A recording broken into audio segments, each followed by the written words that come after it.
சத்தியத்திற்குள் அன்பானவர்களே, புதுச்சேரி சத்திய மார்க்க ஆலயத்தில் வாரந்தோறும் ஒவ்வொரு வாரத்தின் முதலாம் நாளிலும் சத்திய மார்க்க ஆராதனை முறைமை நிறைவேற்றப்படுகிறது.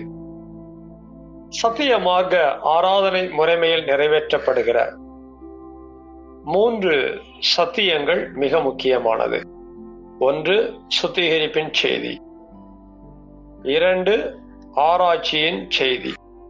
3, சத்திய தேவ செய்தி.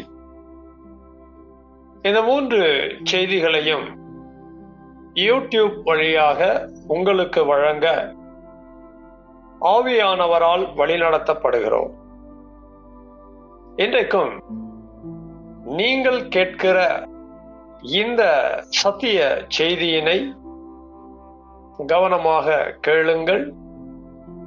கருத்தாக சத்தியத்தின் ஆழங்களை கண்டுபிடியுங்கள். கேட்கிற சத்தியத்தின் அடிப்படையிலே உணர்ந்து அதை உங்களுடைய தனிப்பட்ட குடும்ப பொது ஊழிய வாழ்க்கையிலே கைகொண்டு வாழ்வதற்கு சத்திய தேவனுக்குள் வார்த்தைக்குள் பிரயாசப்படுங்கள். சத்திய தேவன் தாமே உங்கள் ஒவ்வொருவரையும் ஆசீர்வதிப்பாராக. இந்த சத்திய செய்தியை கேட்பதோடு மாத்திரமல்ல, ஒவ்வொரு செய்திக்கும் உங்களுடைய லைக் எங்களுக்கு ரொம்ப முக்கியமா இருக்கிறது. அதுபோல உங்களுடைய கமெண்ட்ஸ் எங்களுக்கு தேவையாக இருக்கிறது. மேலும் இந்த சேனல் உங்களுடைய பயனுக்காக ஆரம்பிக்கப்பட்டிருக்கிறபடியால் சத்திய மார்க்க ஆலயம் புதுச்சேரி என்கிற இந்த சேனலுக்கு உங்களுடைய ஆதரவை தாருங்கள். சப்ஸ்கிரைப் செய்யுங்கள். சத்தியத்திற்குள் அன்பானவர்களே, சத்திய மார்க்க ஆராதனை முறைமையை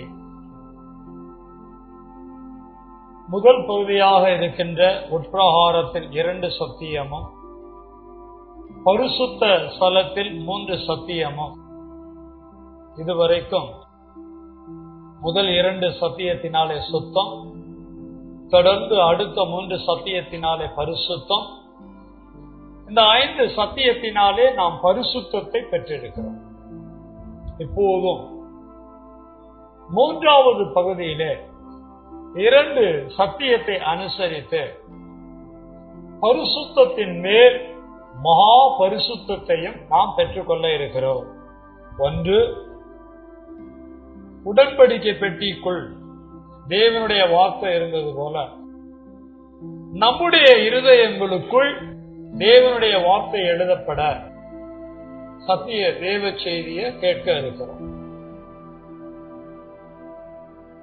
நாம் கேட்க இருக்கிற சத்திய தேவ செய்தி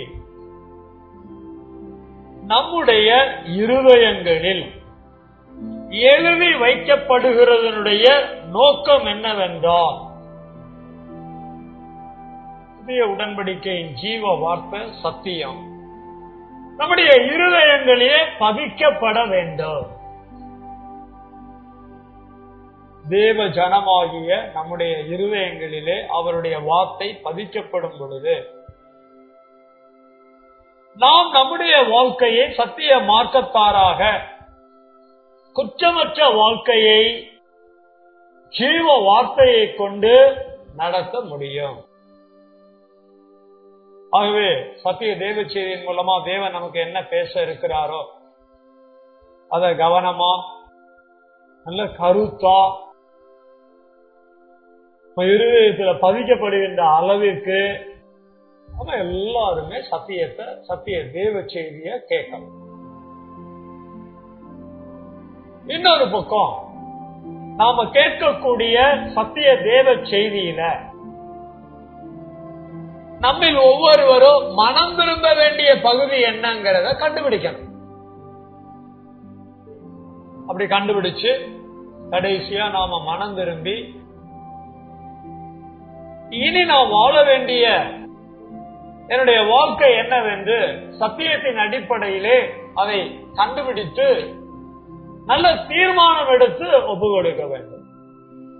இதையெல்லாம் விளங்கி நாம சத்திய தேவ செய்தியை கேட்க இருக்கிறோம். இன்றைக்கும் நாம் கேட்க இருக்கிற சத்திய தேவ செய்தியினுடைய தலைப்பு ஆவியின் கனியை குறித்த சத்தியம். தலைப்பு எழுதியாச்சு அப்படின்னா அதுக்கான வசனங்களை சொல்றேன். பல முறை நம்ம குறிச்சிருக்கிறோம், பரவாயில்லை, இன்றைக்கும் குறிப்போம். கலாத்தியர் 5ஆம் அதிகாரம் 22, 23 வசனங்கள். எபேசியர் 5:9, எபிரேயர் 13:15. தலைப்பு எழுதி வசனங்கள் எல்லாம் குறிச்சாச்சு அப்படின்னா முதல் 2 வசனங்களை ஒருவரும் அடுத்த 2 வசனங்களை ஒருவருமா தேவ மகிமைக்காக வாசிக்கும் போது எல்லாரும் கவனமா கேட்போமா?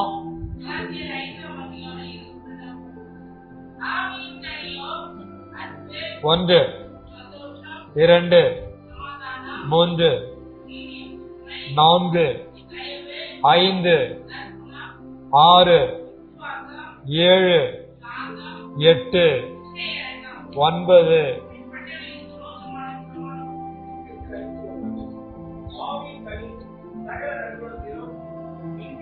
பத்து, 11.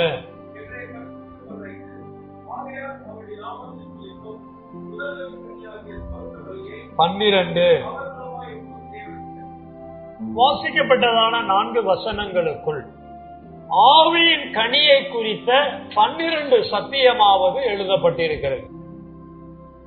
தேவன் தம்முடைய ராஜ்யத்தை நித்திய காலமா பரமண்டலங்கள்ல வைத்திருந்தாலும் இந்த பூமியில அவருக்காக புதிய ஏற்பாட்டு சபைய அவருடைய ராஜ்யமா கட்டமைத்து வருகிறார். தேவன் தம்முடைய ராஜ்யமா புதிய ஏற்பாட்டு சபையை கட்டமைத்து வருகிறார். அவருடைய ராஜ்யத்துல புதிய ஏற்பாட்டு சபையில சத்திய மார்க்கத்துல நம்ம தேவனுடைய ராஜ்யத்தின் புத்திரராக புத்திரியாக வாழ்ந்து கொண்டிருக்கிறோம்.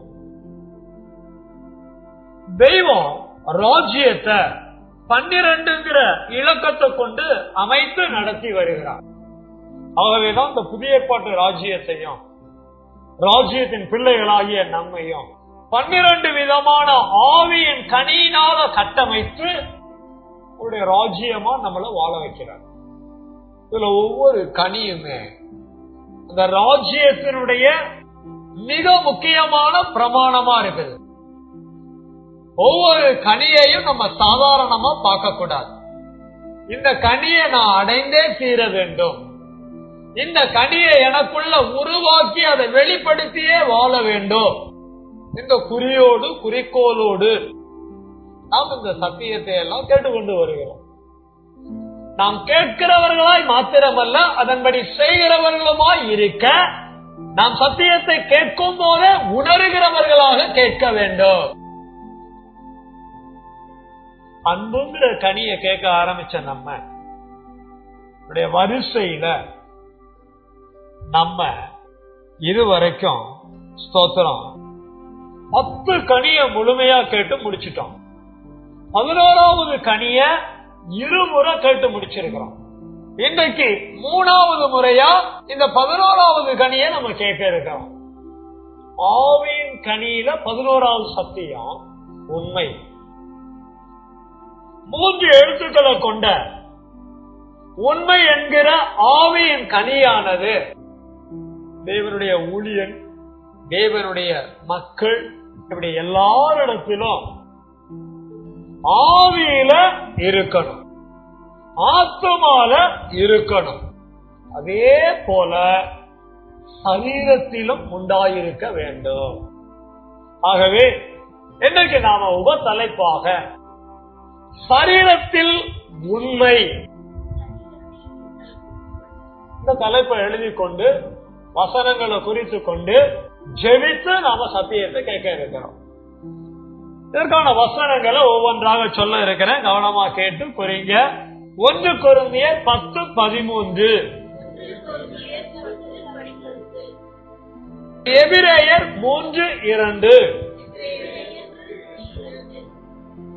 2 சாமுவேல் 2:6, நீதிமொழிகள் 12:22, 3 யோவான் 5, வெளிப்படுத்தல் 2:10, கடைசியாக வெளிப்படுத்தல் 21:5. உபத்தலைப்பை எழுதி அதற்கான வசனங்களை எல்லாம் நம்ம குறித்து கொண்டோம். எல்லாரும் கண்களை மூடலாமா? நம்முடைய புற கண்கள் மூடி இருந்தாலும் நம்முடைய இருதயத்தின் அகக்கண்கள் திறந்திருக்க வேண்டும். நம்முடைய இருதயங்களிலே தெய்வம் ஆவியின் கனியாகிய உண்மைய சத்தியத்தை எழுத இருக்கிறார். அவர் நமக்குள்ள சத்தியத்தை எழுதி பதிக்கும் போது அந்த சத்தியத்தின்படி வாழ பலனாக இருக்கும் என்பதை அறிந்தவர்களாக சத்தியத்தை கேட்க, தெய்வ சத்தியத்தை நமக்கு வெளிப்படுத்த செவிக ஒப்புக்கொள்கிறோமா? போதும். நம்முடைய உடன் மெய்ப்பெறவர்கள் செவிப்பார், நாம் நம்மை ஒப்புக் கொடுப்போம்.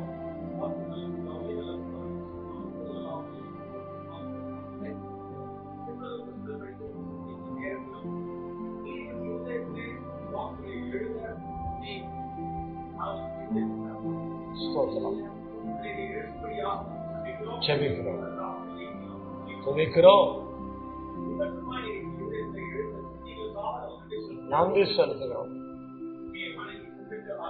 ஆமென், ஆமென்.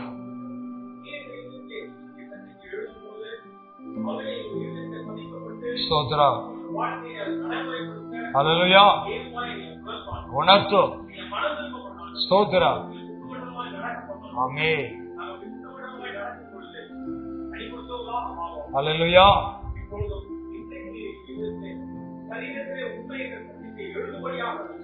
ஸ்தோத்திரம்.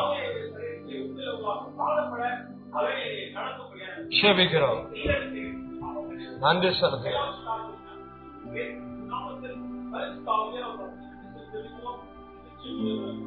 ஆமென், ஆமென். சத்திய வார்த்தையாகிய பிதா, குமாரன், பரிசுத்த ஆவியானவராய் இருக்கிற தெய்வீக நாமத்திற்கு சகல துதியும் கனமும் மகிமையும் உண்டாவதாக. ஆமென். பிதாவாகிய தேவனுடைய இரக்கமும் குமாரனாகிய இயேசு கிறிஸ்துவினுடைய கிருபையும் பரிசுத்த ஆவியானவருடைய சமாதானமும் தேவனுடைய வார்த்தையினால் நமக்குள் பூரணமாய் உண்டாயிருப்பதாக. ஆமென். சத்தியத்திற்குள் அன்பானவர்களே, ஆவியின் கனியில் 11வது கனியாக உண்மை என்ற சத்தியத்தை நாம் கேட்டுக்கொண்டு வருகிறோம். உண்மை என்றால் உள்ளது என்பதாக நாம் விளங்கிக் கொள்ள வேண்டும். உள்ளது என்ற வார்த்தைக்குள் நல்லது இருப்பதையும் விளங்கி இருக்க வேண்டும். உண்மையாகிய உள்ளது நல்லது என்கிற சத்தியத்தை நம்முடைய ஆவியிலே, நம்முடைய வாயிலே, நம்முடைய பேச்சிலே நாம் நம்முடைய வாழ்நாளெல்லாம் வெளிப்படுத்தி வாழக்கூடியவர்களாக இருக்க வேண்டும். ஆவியில் மட்டுமல்லங்க, வார்த்தையில் மட்டுமல்லங்க.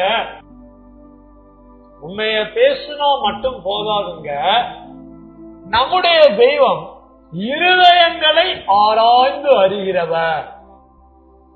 நமக்கு இருதயம் இருக்குது, அதாவது நமக்கு ஆத்மா இருக்குது. ஆவிக்கு உண்மை தேவை போல ஆவியின் கனியாகிய உண்மைய ஆத்மாவுக்கும் தேவை, அதாவது இருதயத்தின் எண்ணங்களுக்கும் தேவை. எல்லாருக்குள்ளே எண்ணங்கள் எழுப்பிக் கொண்டே இருக்கும். நமக்குள்ளே எழும்புகிற எண்ணங்கள் உண்மை கலந்ததாக இருக்க வேண்டும்.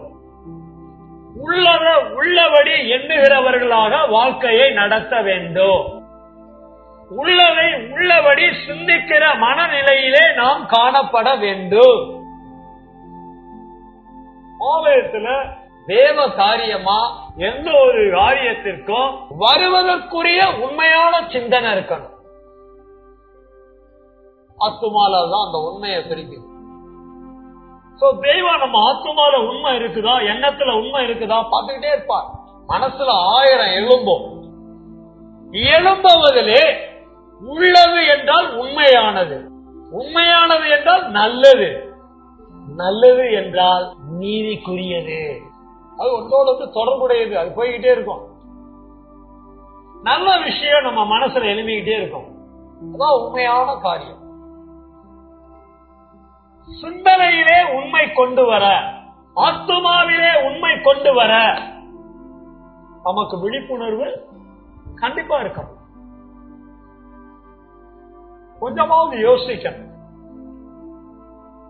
ஒருத்தர் போட்டிருக்கிற ட்ரெஸ் நம்ம பாக்குறோம், அது நமக்கு பிடிச்சிருக்கு அப்படின்னா அது எங்க கிடைக்கும் அப்படின்னு சொல்லி எப்படி எல்லாம் தேடுறோம். நம்ம எப்படியோ கஷ்டப்பட்டு அது எங்க கிடைக்குதுன்னு கண்டுபிடிச்சு அதை வாங்கி அதை போட்டுருவோம்.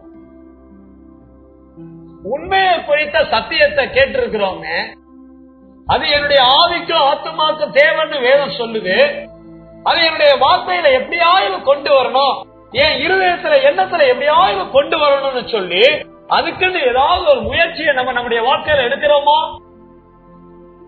இதுவரை அப்படி இல்லைன்னா இனிமே எடுக்கிறவங்களா மாறணும். உண்மை மிகவும் முக்கியமானது. உண்மை நியாய தீர்ப்பு வரை கொண்டு போகும். உண்மையை சாதாரணமா எடுத்துக்காதீங்க. உண்மை ரொம்ப முக்கியமானது. ராஜ்யத்தின் 12 சாவிகளிலே 12 கனிகளிலே மிக முக்கியமான ஒரு கனியாக இருக்கிறது. வார்த்தையிலும் எண்ணத்திலும் உண்மை எவ்வளவு முக்கியமோ அதே போல நம்முடைய சரீரத்திலும் நம்முடைய கிரியைகளிலும் உண்மை தேவையாக இருக்கிறது. நம்முடைய சரீரத்திலே உண்மையை கனியை கொண்டு வருவதற்காகத்தான் இன்றைக்கும் தேவன் நமக்கு சரீரத்திலே உண்மை என்கிற சத்தியத்தை நம்மோடு பேசி நமக்குள் எழுத இருக்கிறார். தேவன் நம்மோடு பேசுவதற்கு சரீரத்தில் உண்மை என்கிற உபத்தலைப்புக்கு நாம் குறித்து கொண்ட வசனங்களிலே முதல் வசனமாக 1 கொரிந்தியர் 10:13 ஒருவர் தேவ மகிமைக்காக வாசிக்க நாம் அனைவரும் கேட்போமா?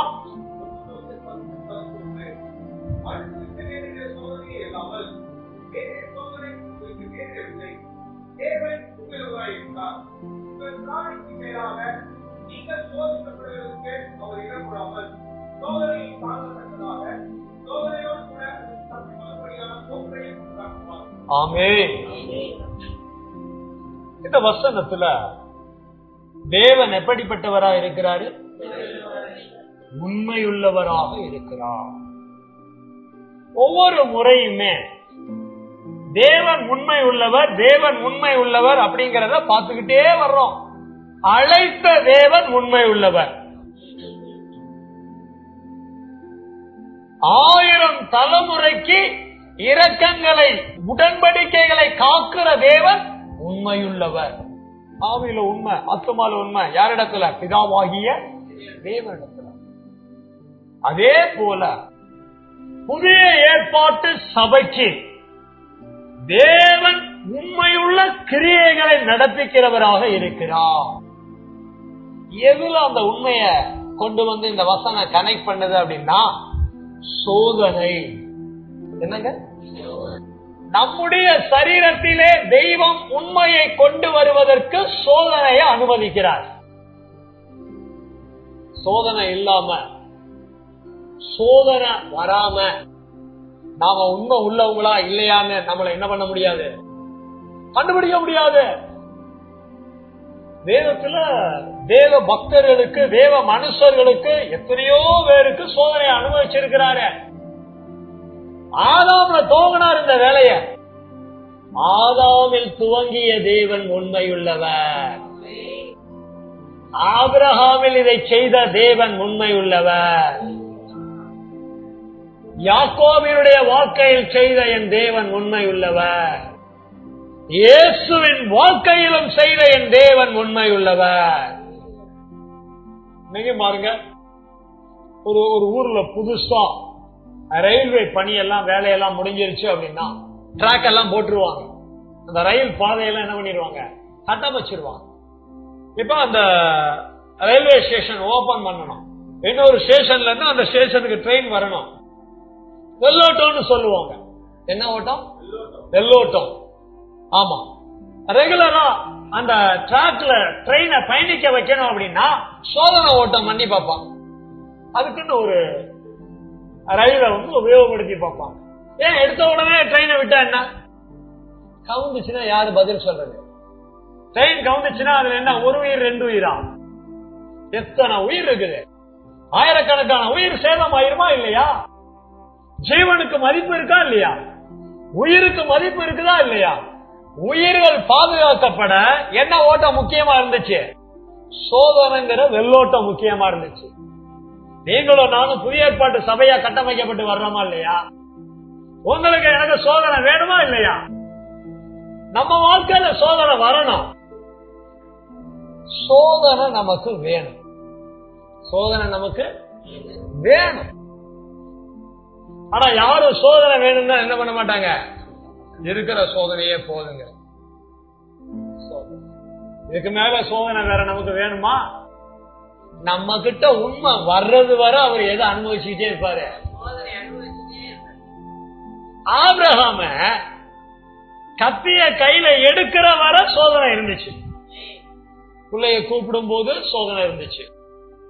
சேனம் கட்டும் போது சோதனை இருந்துச்சு. என்ன கட்டும் போது? சேலையா சேனமா பார்த்த? பைபிள் படிக்க. கட்டைகளை எடுக்கும் போது, பட்டயத்தை எடுக்கும் போது, எங்க வீட்டுல இருந்து வேலைக்காரன் கேட்கும் போது கூட என்ன இருந்துச்சு? அவனை தாண்டி போகும்போது கூட என்ன இருந்துச்சு? பணிவிடத்துல பிள்ளைய கொண்டு வைக்கும் போது கூட என்ன இருந்துச்சு? சோதனை நம்மளை விட்டு நீங்கணும் அப்படின்னா நம்ம உண்மையா இருந்தா மட்டும்தான் நம்மை விட்டு சோதனை நீங்கும். உங்களை என்னையும் உண்மை உள்ளவர்களாக வாழ வைப்பதற்கு தேவன் உண்மை உள்ளவராய் இருக்கிறார். அடுத்த வசனம் படிப்போம்.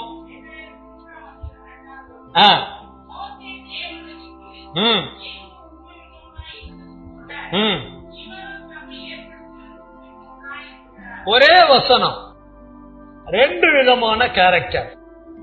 ஒன்னு மோசே, இன்னொன்னு இயேசு. பழைய ஏற்பாட்டு காலகட்டத்தில் மிக முக்கியமான ஒரு தேவ மனிதன் மோசே. மோசையை பற்றி வேதத்துல என்ன எழுதியிருக்கு அப்படின்னா, தேவனுடைய வீட்டில் எங்கும் உண்மை உள்ளவனாயிருந்தான். பயங்கரமான ஆழமான சத்தியம். தனியா இன்னொரு நாள் நம்ம கத்தருக்கு சித்தமானால் பார்க்கலாம். தேவனுடைய வீடு பழைய ஏற்பாட்டுல இருந்துச்சு. அந்த தேவனுடைய வீட்டுல எங்கும் அவன் என்ன உள்ளவனா இருந்திருக்கிறான்? நம்ம போல டாஷ் உள்ளவனா இல்ல, சோத்திரம், உண்மை உள்ளவனா இருந்திருக்கான். பைபிள்ல எழுதி இருக்கு. எங்கேயாவது நிக்சன் உண்மை உள்ளவனா இருந்தது போல எழுதி இருக்கான்? பார்க்க முடியாது. சோத்திரம். நம்ம பேரை போட்டு பாத்துக்கங்க. அவங்க யாரு பேர் எழுதி இருக்க? மோசே பேரு. சும்மா எழுதுவாரா தேவன்? அவருக்கு கண்ணு இல்லையா, காது இல்லையா? மோசைய பார்த்தாரா இல்லையா? மோசே எப்படி வாழ்ந்திருக்கிறான்? உண்மையா தேவனுடைய ராஜ்யத்துல, தேவனுடைய ஊழியக்காரன் தேவனுடைய வீட்டுல எங்கும் உண்மையுள்ளவனா இருக்கணும். ஆனா இங்க ரொம்ப அருமையான காரியம் என்ன அப்படின்னா, மோசேய தெய்வம் பழைய ஏற்பாட்டுல இயேசுவுக்கு முன்னடையாளமாக வைத்திருக்கிறார். அவன் பாத்திரத்தை கரெக்டா உண்மை உள்ளவனா வாழ்ந்து காட்டணும். புதிய ஏற்பாட்டுல ஊழியர்கள் அதே மாதிரி உண்மை உள்ளவனா வாழ்ந்து காட்டணும். சரிங்க, இயேசுவுக்கு வருவோம். பாருங்க, இயேசுவும் தம்மை ஏற்படுத்தினவருக்கு எப்படிப்பட்டவரா இருக்கிறார்? அவரு இருந்தாரு, இவரு நேற்றும் இருக்கிறார், இன்றும் இருக்கிறார், என்றும் நாளையும் இருக்கிறார். இயேசுவில் வருகிற உண்மையை கவனித்தீர்களா? மோசேயை விட ஸ்பெஷல். தேவகுமாரனுடைய ஜீவியம் ஸ்பெஷல். என்ன ஸ்பெஷல் பாத்தீங்கன்னா, அவர் என்றைக்கும் பிதாவாகிய தேவன் ஏற்படுத்தின சகலத்திலும் உண்மையுள்ளவராயிருக்கிறார். பூமிக்கு மனுஷனா வந்திருந்தாரு. 33 வருஷம் வாழ்க்கையை நடத்தினாரு. ஒரு இடத்துல கூட என்ன இல்ல, பொய்ங்கிறது இல்ல. எல்லா இடத்துலயும் யோசேப்பு இயேசுவை கூப்பிட்டு, எப்பா இங்க வாப்பா, அந்த இலப்படி எடு, சுத்தி எடுப்பா, 2 ஞானிய கொஞ்சம் எடு. என்ன சொன்னாலும் இயேசு என்ன உள்ளவரா இருந்திருக்கிறாரு. டேடி எடுத்துறேன் டேடி. 12 வேணுமா இல்ல 24 வேணுமா? நீ கேட்கறத தர. ஆணி எடுக்கவா மேல இருந்து வந்த அப்படின்னு அவர் என்ன செய்யல, ஆணி பிடுங்கவா இங்க வந்தேன் நானு, எனக்கு வேற வேலை இல்ல, எவ்வளவு வேலை இருக்கு அப்படின்லாம் பேசல. ஆணி எடுனா என்னது, சபம் முடிஞ்சதுக்கு அப்புறம் பாய எடுனா என்னது, வேணா எடுத்துக்க, கொஞ்சம் அந்த இடமெல்லாம் சுத்தம் பண்ண நல்லா இருக்கும், தான் கொஞ்சம் பிஸ்கட் பாக்கெட் எல்லாம் வாங்கிட்டு வர்றேன், கடலை எல்லாம் வாங்கிட்டு வரேன், ஊசி கொட்டிட்டு போறேன், அப்புறமே உட்காந்து கூட்டு சோத்திரம். இயேசு எங்கேயுமே எப்படி இருந்திருக்கிறாரு, மனுஷங்கிட்டையும் சரி தேவனுடைய காரியங்களையும் சரி எல்லா இடத்துலயும் பாருங்களேன். காலைல போவாஸ் எல்லாம் இங்க 6 மணிக்கே வந்து கூட்டி கீட்டி பெருக்கி எடுத்து பாயெல்லாம் போட்டு வச்சிருவாரு. நான் வலிக்காம அங்க இருந்து 10 மணிக்கு கரெக்டா வந்து உட்கார்ந்து என்ன பண்ணிட்டு இருக்கிறேன், பிரசங்கம் பண்ணிட்டு இருக்கிறேன். பாருங்க இந்த வீட்டார் பாருங்க, இடத்தையும் கொடுத்து அவங்களே கூட்டி அவங்களே பாய போட்டு என்ன அழகா செய்யறாங்க பாருங்க. சோ உண்மை, என்னுடைய பொறுப்பு என்னவோ அதுல நான் என்னவா இருக்கணும். இயேசு உண்மையா இருந்திருக்கிறாரு. இயேசுவை பார்க்கணும். யார பார்க்கணும்? நானும் தேடிக்கிட்டே இருக்கேன் பாஸ்டர். எந்த சந்தில போய் பார்த்தாலும் எங்கேயுமே யாரும் இருக்க மாட்டேங்கிறான். எந்த சந்திலையும் தேடாத. ஆமா, வேத வசனங்கள்ல தேடு. பாருங்க எழுதி இருக்கு பாருங்க, எபிரேயர் 3:2 இவரும் தம்மை ஏற்படுத்தினவருக்கு உண்மையுள்ளவராயிருக்கிறார். நம்முடைய தேவன் உண்மை உள்ளவர். நம்முடைய தேவகுமாரன் இயேசு உண்மை உள்ளவர். பரிசுத்த ஆவியானவர் எப்படிப்பட்டவருங்க? அடுத்த வசனம் வாசிக்க கேட்போம். 2 சாமுவேல் 2:6.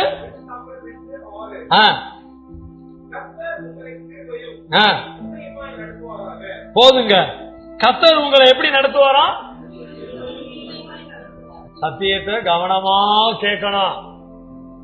பரிசுத்த ஆவியானவராகிய கர்த்தர் புதிய ஏற்பாட்டு சபையாராகிய நம்மை பிதாவை போல இயேசுவை போல உண்மையுள்ளவர்களாக இருக்க அவர் உண்மையுமாய் நடத்துகிறவராய் இருக்கிறார்.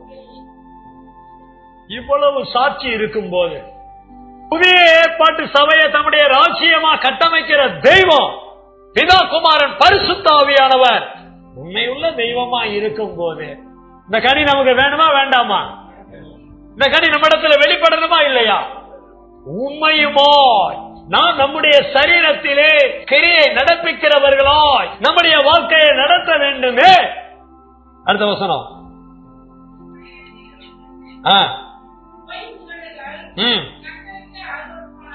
பாருங்க, இந்த வசனத்துல பொய்ங்கிற வார்த்தை வந்திருக்குது, பட் அது ஆவியோடு தொடர்புடையதான் வந்திருக்குது. அடுத்து தொடர்ந்து வாசிக்க கேட்போம். பாருங்க, பொய் முன்னாடி நெகட்டிவ் வந்துருச்சு, இப்ப பாசிட்டிவ் வருது. உண்மையா? உண்மையுள்ள தெய்வத்திற்கு பிரியம். நீங்கள நான் எப்படி நடக்கணும்?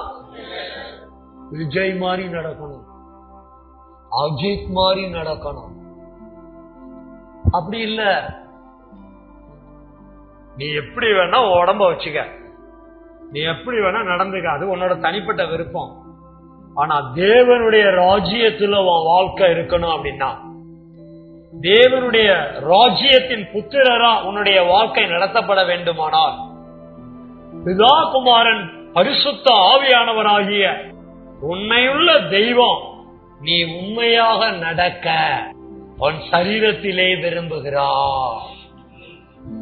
இந்த அறிவு நமக்கு உண்டாகணும். சபைக்கு காலையில ஞாயிற்றுக்கிழமை வாங்க அப்படின்னா ஞாயிற்றுக்கிழமை காலையில வரணும். சனிக்கிழமை மாசம் ஒரு நாள் காலையில அப்படி வந்துட்டு பகல்ல உபவாச ஆராதனையில பங்கெடுத்துட்டு போங்க அப்படின்னா இப்படி வரணும். வருஷம் துவங்கும் போது ஒரு முறை என்ன பண்றது, அப்படி வந்து எட்டி பாக்குறது, ஏதோ சொல்லுவாங்களே சாங்கியத்துக்கும்பாங்களே, கேட்டிருக்கீங்களா? ரசம் வைக்கும் போது கண்டிப்பா என்ன பிள்ளை போடணும்? ஆமா, அந்த பிள்ளைய பிடிச்சு போட்டுறணும். ரசத்தை கொண்டு வந்து முன்னால வச்ச உடனே முதல்ல கருவேப்பிலை எடுத்து கீழே போடணும். ஏன் போடுறாங்க? ஏதாவது தெரியுதா? ரசம் ஊத்தி சாப்பிடும்போது நம்மால என்ன பண்ணுவோம்? ஒவ்வொரு சீரகமா நசுக்கி நசுக்கி ஒதுக்குவோம். கருவேப்பிள்ளையெல்லாம் ஒதுக்கி ஒதுக்கி வைப்பான். ஏமா அவ்வளவு குப்பையை இதுல போட்டிருக்கிறார்? அதே டஸ்ட்பின் உடஞ்சு போச்சு. சோத்தோட வாரி அப்படி போட்டுருக்கு, பாதி சோத்த கீழே போட்டுருக்கு. சீரகம் சாட்டினாதான் நீ இதுக்கு முன்னால தின்ன அத்தனை செரிக்கும். கருவேப்பிள்ளை சாப்பிட்டாதான் அத்தனைக்கும் தேவையான இரும்பு சத்து கிடைக்கும். ஒன்னும் தெரிய மாட்டேங்குது. அதே மாதிரி ஆலயத்துக்கு வரணுங்கிறதுல உண்மையா இருக்கணும்ங்கிறது விளங்க மாட்டேங்குது. வருஷம் பிறந்த உடனே என்ன பண்ணிடுறது? ரொம்ப உண்மையா எல்லாம் அடைச்சுக்கிறது. அப்புறம் போக போக நானும் அந்தோணி முகத்தை பார்த்துக்கிட்டே இருக்க வேண்டியதா. நேற்று அது பாக்குறது கூட அந்தோணி இல்ல. எப்படிங்க நம்ம உண்மையா நடக்கிறவர்களும் அவருக்கு பெரியவன்னு எழுதி இருக்குது. நம்ம யார் யாரையோ பிரியப்படுத்த ஊர் உலகத்துக்கு சாரட்டு கட்டி போயிடுறோமே, அதெல்லாம் எனக்கு தெரியாது. அப்படி சொல்லாதீங்க. போறமே, எங்கயோ போறமே, என்னமோ பண்றமே. உபவாச கூட்டத்துக்கு வர தெரியுதா? மாசம் ஒரு நாள், 30 நாள்ல ஒரு நாள் உண்மையா உபவாச கூட்டத்துக்கு வரணுங்கிற அந்த உணர்வு இருக்குதா? வரணுங்கிற உணர்வு, ஆத்துமாவும் சரீரமும் சேர்ந்த உண்மை இல்லையே. உண்மையா நடந்தா அவருக்கு பெரியன்னு எழுதி இருக்குது. நான் சும்மா ஒரே ஒரு சின்ன உதாரணம், ஆராதனைக்கு வர்றதை பத்தி பேசிட்டு இருக்கிறேன். இந்த வாழ்க்கையில எவ்வளவு விஷயம் இருக்குது. புருஷனுக்கு உண்மையா இருக்கிறோமா? மனைவிக்கு உண்மையா இருக்கிறோமா? பிள்ளைகளுக்கு உண்மையா இருக்கிறோமா? தாய் தகப்பனுக்கு உண்மையா இருக்கிறோமா? சோ வாழ்க்கையில நம்ம எங்கெங்கெல்லாம் இருக்கிறோமோ அங்கங்கெல்லாம் உண்மையா நடக்கிறோமா? போங்க பாஸ்டர், எப்படியாயிலும் பேசி உண்மையை கொண்டு வந்துடலான்னு பாக்குறீங்க. என்கிட்ட நடக்காது, அப்புறம் ஆண்டவர்கிட்டையும் நடக்காது. அவர் உங்களை உண்மையா நடத்த மாட்டாரு. சத்தியத்தை கேட்கும் போது எனக்கு என்ன தேவைங்கிற உணர்வு வரணும். உண்மை முக்கியம் வாழ்க்கையில. உண்மை இல்லைன்னா வாழ்க்கை போச்சு. நமக்கு என்ன வேணும்? உண்மை வேணும். உண்மையா நடக்கிறது தான் நம்முடைய தெய்வத்துக்கு, உண்மை உள்ளவருக்கு பிரியம். அடுத்த வசனம், காயுங்கிற ஒரு மனிதனை குறிச்சு எழுதி இருக்குது.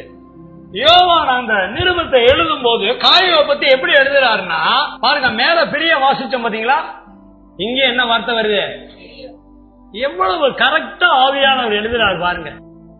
இடம் பொருள், அந்த வசனம் எங்க உள்ள வசனம்? நீதிமொழிகள்ல உள்ள வசனம். இந்த வசனம் எங்க உள்ள வசனம்? யோவான் புதிய ஏற்பாட்டு நிருபத்துல உள்ள வசனம். அங்கேயும் பிரிய வருது, இங்கேயும் வருது. பிரிய என்ன அளவா எழுதுறாரு. இப்ப போவாசி என்னைய பத்தி எழுதுவாரா? இப்ப எனக்கு ஒரு லெட்டர் எழுதுறாருன்னு வைங்களேன், பிரியமானவனே அப்படி எனக்கு எழுதுவாரா? ஏன்னா நான் அந்த அளவுக்கு அவருக்கு உண்மையா இல்ல. ஆனா காய் எப்படி இருந்திருக்கிறாரு? உண்மையா இருந்திருக்கிறாரு. பிரியமானவனே. வாசிங்க போவாச.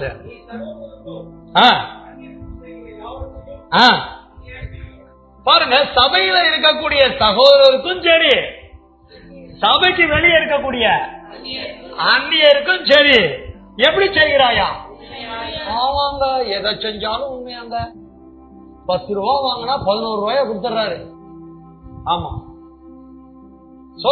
எதுவா இருந்தாலும் அது கூட பிறந்த சகோதரனா இருந்தாலும் சரி, சபையில இருக்கிற சகோதரனா இருந்தாலும் சரி, பிரத்தியார் யாரா இருந்தாலும் சரி, எல்லாருக்கிட்டையுமே ஒரே கனிதான். என்ன கனி? உண்மை. அவன் கையில உண்மை இருந்திருக்கு. உண்மையாய் செய்கிறான். அவன் கையில என்ன இருந்திருக்கு? உண்மை இருந்திருக்குது. உண்மையாய் நடக்கிறவர்களோ கால்ல உண்மை. கவனிச்சீங்களா? உண்மையா நடக்கிறதுனா எதுல உண்மை? கால்கள்ல உண்மை. உண்மையை செய்யறேன்னா எதுல? கைகள்ல உண்மை. கால்கள்லையும் கைகள்லையும் உண்மை வருதுன்னா உடம்புல உண்மை வருது. உடம்புல உண்மை வருது அப்படின்னா சரீரத்தில் ஆவியின் கனி உண்மையாக வெளிப்படுகிறது. பழைய ஏற்பாட்டுல மோசேயை பத்தி தெய்வம் எழுதி வச்சிருக்கிறார். ஒரு தேவ மனிதன், தேவ ஊழியன். புதிய ஏற்பாட்டுல காயுவை பத்தி எழுதி வச்சிருக்கிறார். இன்னும் நிறைய பேரை பத்தி இருக்கு. நம்ம இன்னைக்கு எத்தனை தான் எடுத்திருக்கிறோம்? 2 சாம்பிள் எடுத்திருக்கிறோம். நம்ம சபையில உள்ளவங்களுடைய பேரை புதுசா ஒரு பைபிள் போட்டு எழுதணும்னு நினைச்சாருன்னா யாரு? உண்மை உள்ள ஆவியானவர் நினைச்சாரு அப்படின்னா பாண்டிச்சேரியவே மறந்துடுவாரு. ஏதோ பேரை மாத்திட்டாங்களே புதுச்சேரி, 4 பேரும் வராது. இன்க்ளூடு என்னையும் சேர்த்து சொல்றேன். இன்னும் நம்ம கிட்ட என்ன வரல? அவர் எதிர்பார்க்கிற உண்மை வரவில்லை. ஏதோ சில நேரம் அப்படி உண்மையா இருக்கிற மாதிரி அப்படி இப்படின்னு சொல்லி அப்படி பார்க்கலாம். எங்கும் எதிலும் எப்போதும் யாரிடத்திலும் நாம் உண்மை உள்ளவர்களாக நடக்க வேண்டும், கிரியை செய்ய வேண்டும் என்பதை நாம் அறிந்து கொள்ள வேண்டும். எதுக்கு இந்த பிள்ளைகளுக்கு ஸ்கூல்ல ஹோம்ஒர்க் எழுத சொல்றாங்க? காலையில எல்லாம் நோட்டை கொண்டு வந்து அடுக்க ஆசிரியர் சொல்றாங்களா இல்லையா? பிரிச்சு பாக்குறாங்களா இல்லையா? என்ன தெரியுமா, ஒருத்தன் கடைசி நோட்டு கீழே வச்சிருப்பான். என்ன நோட்டு? வெறும் நோட்டு. விவரமான ஆசிரியர் எங்க தெரியுமா எடுப்பாங்க? அடியில இருந்து எடுப்பாங்க. அவன் நினைச்சே பார்த்திருக்க மாட்டான். அடுத்த தடவை அவன் விவரமா பண்றதா நினைச்சு என்ன பண்ணுவான்? நோட்டை நடுப்புற வைப்பான். அவன் ஆசிரியர் கண்டுபிடிச்சிருவாங்க அவன் எவ்வளவு உண்மையா இருக்கிறான்னு. நீங்களும் வேத ஆராய்ச்சி வகுப்பு படிக்கிறீங்க, ஹோம்ஒர்க் எழுதுங்கன்னு சொல்றோம். எவ்வளவு உண்மையா இருக்கிறீங்க? பாஸ்டர் அக்கௌண்ட் எழுதவே நேரம் இல்ல பாஸ்டர், அதை கவுண்ட் பண்ணவே நேரம் இல்ல பாஸ்டர். அக்கவுண்ட் கவுண்ட் எது எழுத நேரம் இல்ல, ஹோம்ஒர்க் எழுத நேரம் இல்ல. அதெல்லாம் வேலையத்தான் இருப்பான் பாஸ்டர், அவங்கிட்ட போய் சொல்லு பாஸ்டர். அப்படியா? அங்க தேவன் எழுதி கொண்டிருக்கிறா. நீ உண்மையா நடக்கல, உண்மையா செய்யல அப்படிங்கறதையும் அவர் என்ன பண்ணிட்டு இருக்கிறாரு? எழுதிக்கிட்டே இருக்கிறாரு. இனிமே நமக்கு ஒரு பைபிளை ரெடி பண்ணி நம்ம பேரெல்லாம் எழுதணும்னு அவசியம் இல்ல. மனம் திரும்பி ரட்சிக்கப்பட்டு சபைக்குள்ள வந்து உண்மையா இருக்கிறோமா, உண்மையா நடக்கிறோமா, உண்மையா செய்யறோமா அப்படிங்கறது எல்லாம் அவர் மேல உட்கார்ந்து என்ன பண்ணிட்டு இருக்கிறாரு? அவரோட ஜீவ புஸ்தகத்துல எழுதிக்கிட்டே இருக்கிறாரு. திங்கட்கிழமை தேவ சமூகத்துல உட்கார்ந்தியா இல்லையா? செவ்வாய்க்கிழமை தேவ சமூகத்துல உட்கார்ந்தா இல்லையா? சனிக்கிழமை வர ஒவ்வொரு நாள் தேவ சமூகத்துல தரிச்சியா இல்லையா? சபையில சொல்லப்பட்டதையெல்லாம் வாழ்க்கையில செய்து பார்த்தையா இல்லையா? செய்து வருகிறாயா இல்லையா? ஆலயத்துக்கு வரக்கூடிய காரியங்கள்ல எல்லாத்துலயும் உண்மையா இருக்கிறியா இல்லையா? எல்லாத்தையும் அவர் என்ன பண்ணிட்டு இருக்கிறாரு? நமக்குன்னே தனி நோட்டு போட்டு எழுதிட்டு இருக்கிறார். பாஸ்டர் அங்க பேப்பர் திண்டுச்சுன்னா என்ன பண்ணுவாங்க பாஸ்டர்? அந்த கவலை நமக்கு வேண்டாம், அதான் அவர் பார்த்துக்கிறாரு. அவரு செய்ய வேண்டியது என்ன பண்ணிக்கிட்டே இருக்கிறாரு? அழகா செஞ்சுக்கிட்டே இருக்கிறாரு. நாம் செய்ய வேண்டியது உண்மையாக செய்ய வேண்டும், உண்மையாக நடக்க வேண்டும். ஏன் நம்ம கையிலையும் காலையும் உண்மை இல்லை அப்படின்னா அதுக்கு காரணம் தான் ஸ்தோத்திரம். அடுத்த வசனத்துல இருக்குது. ஆனா 6ஆம் வசனத்தை படிச்சுட்டு அந்த 7ஆம் வசனத்தை நம்ம எல்லாரும் படிக்க போறோம். 6ஆம் வசனம் வெளிப்படுத்த 2:10 வாசிக்க கேட்போம்.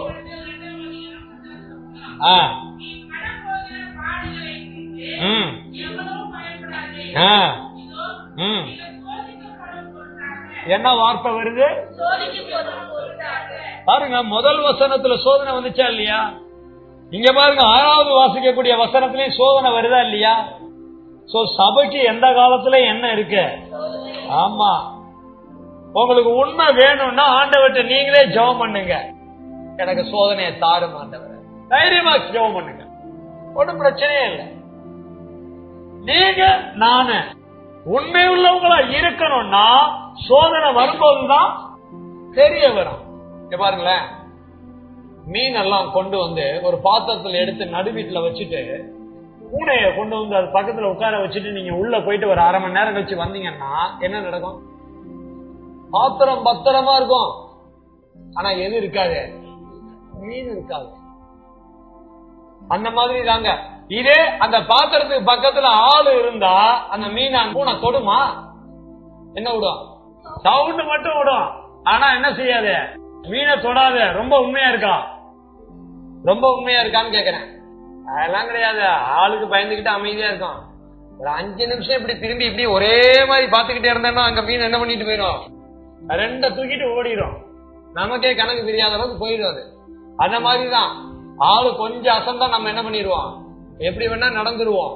ஆனா எப்படி வேணா நம்ம நடந்துடக்கூடாதுங்கிறதுக்காக தான் தேவனுடைய சத்தியத்தின்படி நம்முடைய வாழ்க்கை இருக்கணுங்கிறதுக்கு தான் அவர் சோதனையை அனுப்புகிறார். தொடர்ந்து வாட்சி முடிங்க.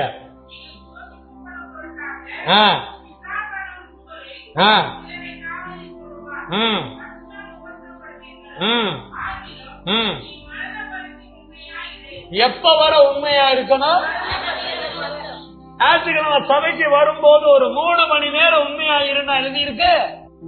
So daily daily daily daily daily டெய்லின்னு சொல்லி நம்ம நாசியிலிருந்து சுவாசம் பிரிஞ்சு போற வர மரண வரியந்தம் நான் என்னுடைய சரீரத்தின் கைகளிலே என்னுடைய கால்களிலே உண்மையான கிரியையை உண்மையான நடப்பித்தலை செய்யக்கூடிய வாழ்க்கையை வாழ வேண்டும். சத்தியத்தை சரீரத்துல நிறைவேற்றுவதுதான் உண்மை. சத்தியத்தை சரீரத்துல கைகளையும் கால்களையும் நிறைவேற்றுவதுதான் உண்மை. எத்தனை வசனங்களை நிறைவேற்றி இருப்போம், எத்தனை வசனங்களை நிறைவேற்றாம பொய்யா கைகளையும் கால்களையும் உபயோகப்படுத்தி நம்முடைய வாழ்க்கையை நடத்தி இருப்போம். அவைகள் மாற வேண்டுமானால் நாம் சோதனைகளுக்குள்ளாக போக வேண்டும். சோதனைகள் வழியாக நாம் உண்மையை நமக்குள் கொண்டு வர வேண்டும். நமக்குள் கொண்டு வருகிற உண்மையை நம்முடைய வாழ்நாள் எல்லாம், அதாவது மரண பரியந்தம் கடைபிடித்து வாழ வேண்டும். இன்னும் நம்ம சரீரத்துல உண்மையே வரலையே, அப்புறம் எங்க மரண பரியந்தம்? சரீரத்தில் உண்மையை கொண்டு வருவதற்காக நாம் நம்முடைய சரீரத்திலே என்ன செய்ய வேண்டும் என்றால், வெளிப்படுத்தல் 21:5 எல்லாரும் எடுப்போம். வெளிப்படுத்தல் 21:5 எல்லாரும் எடுத்தாச்சுன்னா ஒரு சேர்ந்து எல்லாரும் அல்லேலூயா சொல்லுவோமா? ஒரு ஓசியானா சொல்லுவோமா? ஒரு ஸ்தோத்திரம் சொல்லுவோமா?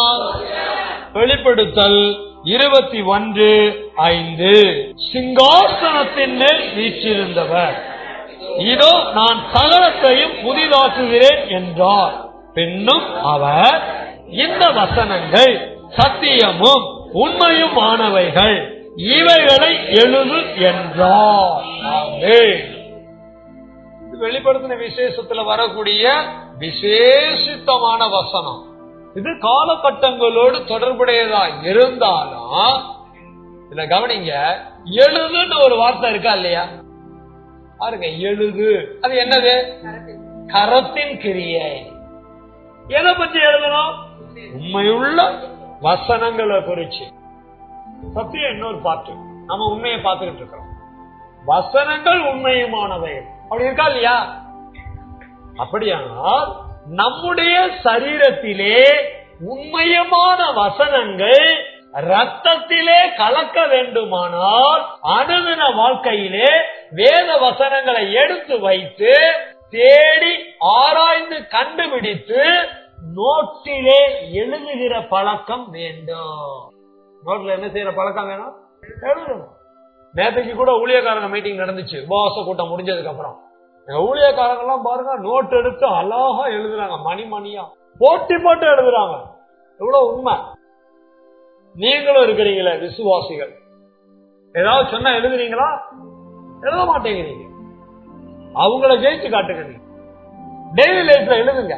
உங்க சரீரம், உங்க கை வேத வசனங்களை கண்டுபிடிக்கிறத எழுதணும். கையில என்ன பண்ணணும்? எழுதணும். கையில எழுதுற வேலையை செய்யுங்க. அப்படி செஞ்சாதான் கையில என்ன வரும்? உண்மை வரும். உண்மை எல்லாம் சும்மா எல்லாம் வராது. பேனால மை இருந்தா பேனா தன்னால என்ன பண்ணும்? எழுதும் போது எழுதும். நீங்க தினம் வசனங்களை, அதாவது உண்மையுமான வசனங்களை எடுத்து உங்க கைகளை எழுதி எழுதி எழுதி எழுதி பாருங்க. நான் பெரிய தப்பு பண்ணிட்டேன். என்னப்பா சேர்ந்து கேளுங்க. பெரிய தப்பு பண்ணிட்டேன். 15 வருஷத்துக்கு முன்னால வரைக்கும் ஒழுங்காதான் இருந்தேன்.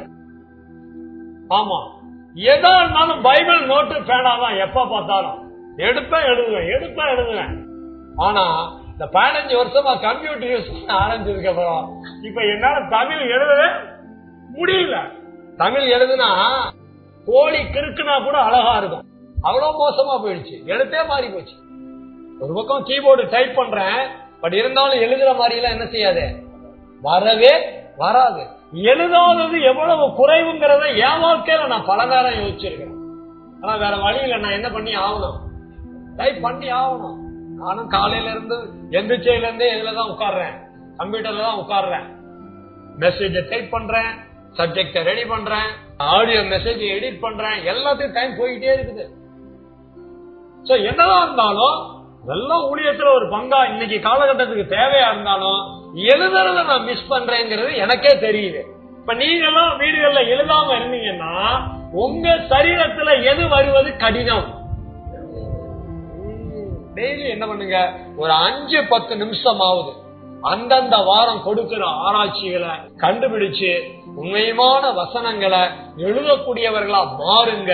நீங்க எழுதும் போது அது உங்க கைகள் வழியாக உங்களுடைய உடம்புல, மாம்சத்துல, ரத்தத்துல கலக்கும். பின்னதாக அது உங்க சரீரத்துல, உங்க கைகள்ல, கால்கள்ல உண்மையாக உங்களுடைய வாழ்க்கையிலே வெளிப்படும்.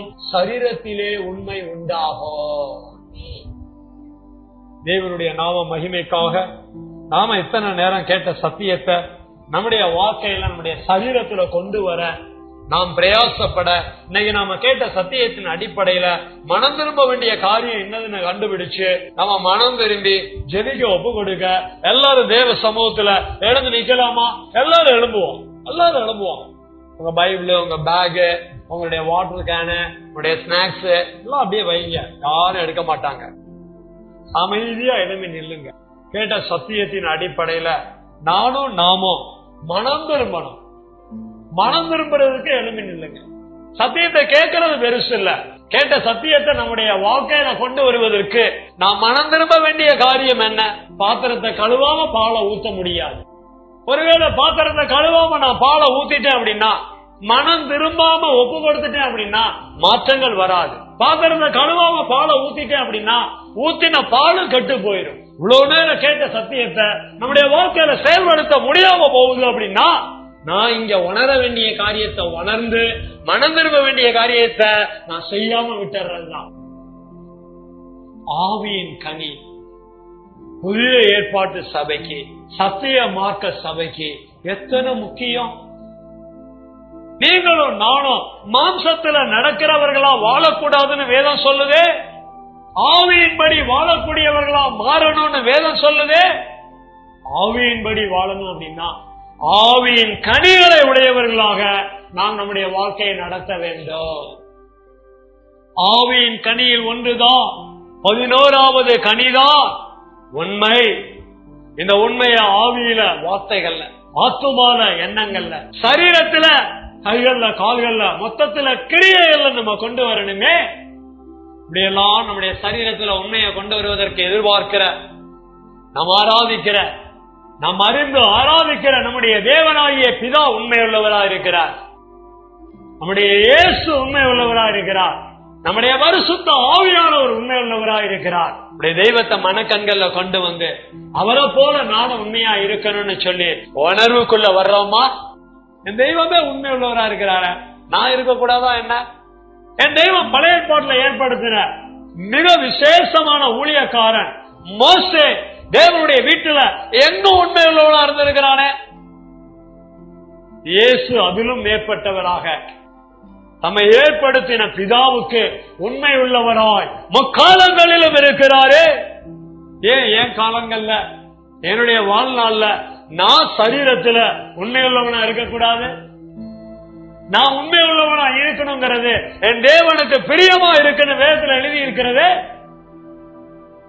என் தேவனுடைய பிரியமா இருக்கக்கூடிய, உண்மையா நடக்கக்கூடிய, உண்மையா செயல்படக்கூடிய என்னுடைய கிரியைகள் மாற வேண்டும் அப்படின்னா தேவனுடைய ராஜ்யத்துல இருக்கிற எனக்கு சோதனை முக்கியம். சோதனைய தெய்வம் அனுமதிக்கிறாரு. அந்த சோதனைய தெய்வம் அனுமதிக்கிறத நான் கண்டுபிடிக்க வேண்டாமா? ஒரு பணத்தின் மூலமா எனக்கு சோதனை வரலாம், ஒரு பெண்ணு மூலமா எனக்கு சோதனை வரலாம், ஒரு ஆண் மூலமா எனக்கு சோதனை வரலாம், ஒரு தவறான வியாபாரத்தின் மூலமா எனக்கு சோதனை வரலாம், ஒரு தவறான நட்பு மூலமா எனக்கு சோதனை வரலாம். இப்படி எப்படியோ சோதனை வருகிறது. இந்த சோதனை என்னைய உண்மையா நிறுத்துறதுக்கு தான் வருதுங்கிறத கண்டுபிடிக்கிறோமா? என் தெய்வம் இதை எனக்கு அனுபவிச்சிருக்கிறாருங்கிறத நம்ம உணர்றோமா? அப்படி உணராம சோதனையின் அடிப்படையில உண்மையை கொண்டு வருவதை விட பொய்க்கு இடம் கொடுத்து பொய்யான ஆவி ஆத்மா சரீரத்தோடைய ஒரு வாழ்க்கையை நடத்தி கொண்டிருக்கிறோமா? நம்ம மனம் திரும்பணும். சபைக்குள்ளே வாழ்ந்து கொண்டு பொய்யான வாழ்க்கையை நடத்துவதை நாம நிறுத்தணும். வேண்டாம் ஆண்டவரே, என் சரீரத்துல நான் உண்மையை கொண்டு வரணும் ஆண்டவரே, அதுக்கு முன்னால ஆவியில ஆத்துமால கொண்டு வரணும் ஆண்டவரே, நான் எதை செஞ்சாலும் சத்தியத்தின்படிதான் செய்யணும் ஆண்டவரே, பிரியமான காயுவே அப்படின்னு அவனை குறிச்சு எழுதியிருக்கீங்களே, அவன் சகோதரருக்கும் அந்நியருக்கும் எதை செஞ்சாலும் அவன் உண்மையா செஞ்சிருக்கிறான்னு எழுதி இருக்கிறத, நான் தேவ சமூகத்துல என்ன சுத்தம் பண்ணிக்கிறதுலயும் ஆராதனை பண்றதுலயும் வேதத்தை தியானம் பண்றதுலயும் ஜெபிக்கிறதுலயும் சபைக்கு வரக்கூடிய ஒவ்வொரு காரியங்கள்லயும் என்னுடைய வீட்டுலயும் என்னுடைய வேலை ஸ்தலங்கள்லயும் நான் எப்போதும் உண்மை உள்ள வாழ்க்கைய என் மரண வரியந்த நடத்த என் சரீரத்துல உண்மை உள்ள வசனங்களை கொண்டு வர எனக்கு உணர்வை தாரா ஆண்டவரேன்னு சொல்லி கேட்கிறோமா? நல்ல தீர்மானம் எடுக்கலாமா? மரண வரியந்த உண்மையா நடக்கணும். அதற்கு எனக்கு கிருபை வேணும், அதற்கு எனக்கு வழி நடத்துதல் வேணும், அதற்கு நான் பட வேண்டிய பிரயாசங்களை டெய்லி உண்மையுமான வசனங்களை தேடி ஆராய்ந்து தியானம் பண்ணி கண்டுபிடித்து எழுதக்கூடியவனா மாறணும்னு சொல்லி நல்ல மனம் திரும்பி தெய்வ சமூகத்துல செவிக்க ஒப்பு கொடுக்கலாமா? ஒப்பு கொடுக்கிற ஒவ்வொருவருக்காகவும் நம்முடைய மேய்ப்பர் எப்போதும் செவிப்பார். தேவனுக்கு மகிமையா ஒப்பு கொடுக்கும்.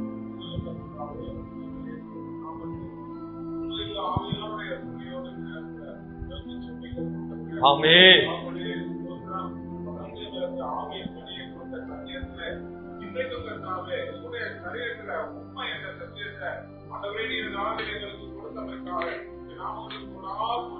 கொடாகோடி மகிமை செலுத்துகிறோம், ஸ்தோத்திரிக்கிறோம்.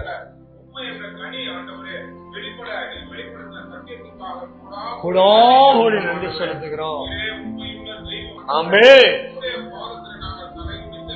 ஆமென், ஆமென், ஆமென்.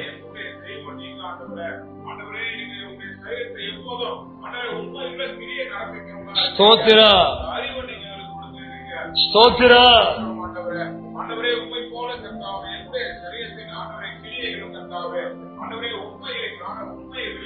அல்லேலூயா. செபிக்கிறோம். ஸ்தோத்திரம். ஆமென், ஆமென். உண்மையுள்ளவர்களாய் நடந்து கொள்ள கிரியை செய்ய ஸ்தோத்திரம், ஸ்தோத்திரம்.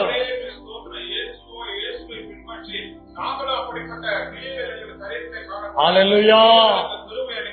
கிருபை அளிக்கும்படியா அருவருப்பு பிரியம்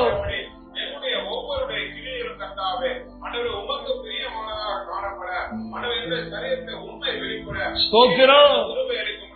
செபிக்கிறோம். ஸ்தோத்திரம்.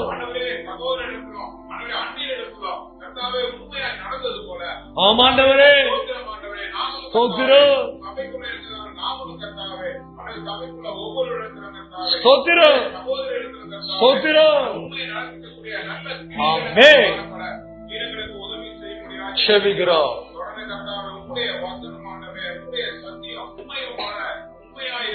ஆமென். அல்லேலூயா. ஸ்தோத்திரம். செபிக்கிறோம். ஸ்தோத்திரம், ஸ்தோத்திரம். அனுகிரகம் செய்யும். நன்றி செலுத்துகிறோம்.